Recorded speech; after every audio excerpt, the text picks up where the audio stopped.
In Australia, our government is based on the UK model, also known as the Westminster system. This structure combines the principles of a representative democracy with the traditionals of a constitutional monarch. In Australia, we have the King, who serves as this head of state, although he does not have absolute power.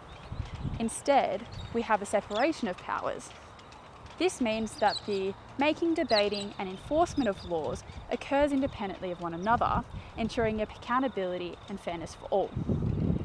The first branch of government is the legislative, which is responsible for creating and debating laws and is comprised of two houses. The House of Representatives, or the lower house, is where officials are elected to represent an electorate, for example Kooyong or McEwen. These officials make sure that the voices of local communities are heard.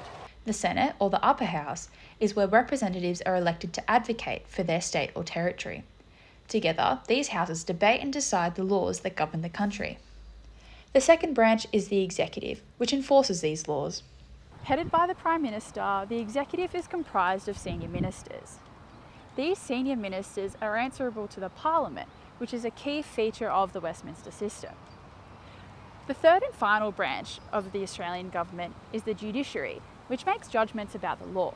Through the courts, the judiciary makes sure laws align and the High Court is established by the Constitution. This branch acts as a safeguard and completes the separation of powers. What makes our version of the Westminster system so robust is its checks and balances. Each branch within it has mechanisms which help monitor the other branches so as to ensure no single body may become too powerful. For example, if the executive were to put forward a bill that may become law, the legislature would have to debate this bill, while the judiciary would have to decide whether this bill was lawful. This foundational system ensures Australian democracy. Behind me here in the Australian capital, this is the structure which ensures that the Australian government functions fairly for all.